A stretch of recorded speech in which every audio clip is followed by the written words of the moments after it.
पंडित धीरेन्द्र कृष्ण शास्त्री के चमत्कार को लेकर सीएम भूपेश बघेल का बड़ा बयान। पंडित धीरेन्द्र कृष्ण शास्त्री के चमत्कार दिखाने के प्रश्न पर मुख्यमंत्री भूपेश बघेल ने बड़ा बयान दिया है। उन्होंने ग्राम माठ रवाना होने से पहले कहा, लोगों को सिद्धियां मिलती हैं। रामकृष्ण परमहंस और भगवान बुद्ध के उदाहरण है।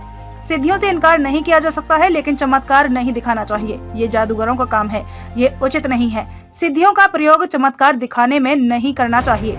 ऋषि मुनियों ने भी कहा है, चंगाई सभा में भी यही चमत्कार है। इससे जड़ता आती है। धर्म बचाने का ठेका लेने वाले धोखे में हैं। हालांकि मामले में काफी बयानबाजी हो चुकी। कुछ राजनीतिक लाभ को बयानबाजी कर रहे हैं, तो कुछ टीआरपी मेथड में अपनी डफली अपना राग की तर्ज पर काम कर रहे हैं। न्यूज़ 9 के लिए रायपुर से अमर सदाना की रिपोर्ट। हाँ, इसी में है क्या? दूसरा है। बहुत अच्छी बात है। देखिए, आज अविमुक्त का भी बयान आया। देखिए, एक चीज समझ लीजिए कि जो भी आत्म साक्षात्कार करना चाहते हैं, जो हठ योग करते हैं, क्रिया योग करते हैं, जो साधना करते हैं, है ना, चाहे वो भक्ति का मार्ग हो, चाहे ज्ञान का मार्ग हो, चाहे राजयोग करे, है ना, चाहे कोई तंत्र, किसी तंत्र में, तंत्र का मतलब अविद्या तंत्र की बात नहीं कर रहा हूँ, विद्या तंत्र है, अविद्या तंत्र है। तो जिस भी मार्ग से कोई साधना करे, वो आत्म साक्षात करना चाहते हैं, परमात्मा को प्राप्त करना चाहते हैं, उस साधक को सिद्धियां मिल ही जाती है। ऐसा नहीं सिद्धि नहीं होती। आप किसी को मतलब इतनी सिद्धियां मिलते हैं, कोई बीमार है उसको ठीक भी कर सकते हैं, कोई सामान है वो हवा में ला सकते हैं, ये सारी सिद्धियां हैं, मिलती है। लेकिन इस मामले में दो मैं महापुरुषों का जो वक्तव्य है उसको उद्धरण करना चाहूँगा। पहला, रामकृष्ण परमहंस, उसके भी जीवन काल में एक ऐसे जो साधक है वो आए उनके पास, वो बोले मैंने साधना की है और 25 साल मैंने साधना की और मैं पानी चल सकता हूँ। और वो चूँकि रामकृष्ण परमहंस आप जानते हैं कि गंगा नदी किनारे, अब वहाँ बंगाल में दूसरा नदी बोलते हैं लेकिन है तो गंगा ही, उस नदी में वो पैदल चल के बता दिया। तो फिर वापस आए पैदल चल के, तो रामकृष्ण परमहंस ने पूछा कि आपने इस योग्यता हासिल करने के कितने साल लगा? बोले 25 साल लगा मुझे।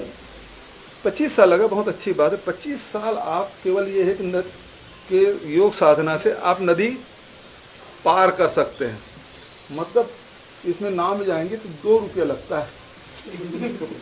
2 रुपये बचाने के लिए आप 25 साल आपने जीवन का बेकार कर दिया।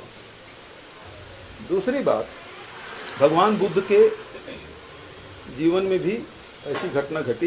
एक महिला थी जिसका एकमात्र पुत्र था, उसकी मृत्यु हो जाती है और मृतक बच्चे की जो माँ है उसको पता चला तथागत बुद्ध आए हुए हैं। वो उसके पास जाती है, तो कहते हैं आप तो तथागत हैं, मेरा एकमात्र विधवा महिला हूँ मैं, मेरा एकमात्र सहारा है और इसको आप जिंदा करें।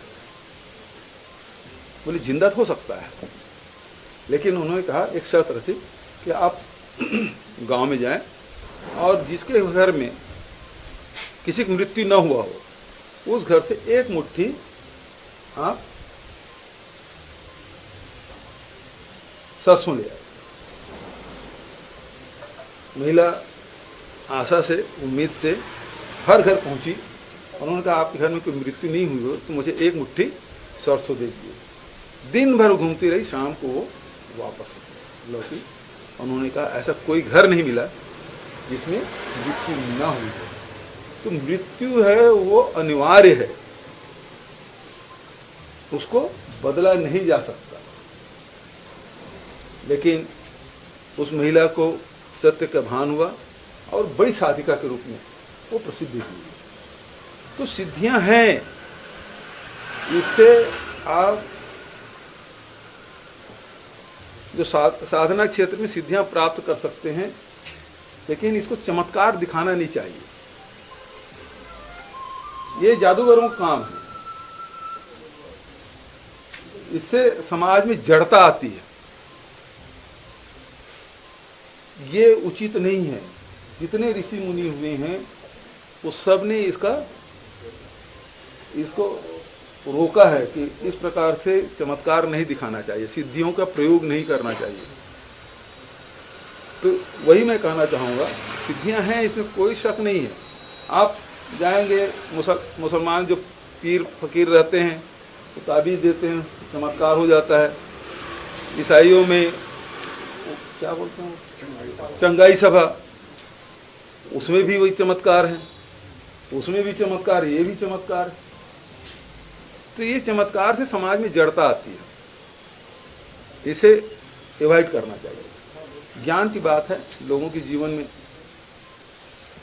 क्योंकि इससे कोई समाज का भला नहीं। जैसे कहा ना, जोशी मठ अब समाप्त होने वाला है, यदि चमत्कार है तो बचा लो।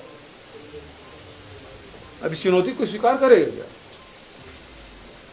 प्रकृति के साथ यदि छेड़खानी कर रहे हो, प्रकृति के विपरीत जाके कोई काम करोगे तो उसे तो भोगना ही पड़ेगा।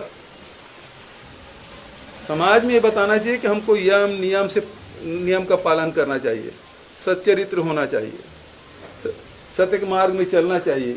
यदि ये हमारे संत महात्मा लगातार बोलते आ रहे हैं, तभी तो हमारा कितनी जातियां हैं, कितने धर्म हैं, वो इस धरती पे आए और वो मिट गए। लेकिन भारत है, हमारा देश है, और ये आज हमारी संस्कृति हजारों साल पुरानी है, कभी समाप्त नहीं हुई। इतने युद्ध हुए, इतने आक्रमण हुए, महाभारत भी हो गया, आक्रमण भी हुए, लेकिन हमारी भारतीय संस्कृति जस के तस है, जहाँ की तहाँ है, कोई खत्म नहीं कर पाया। तो जो लोग धर्म को बचाने की ठेका लेते हैं ना, वो धोखे में।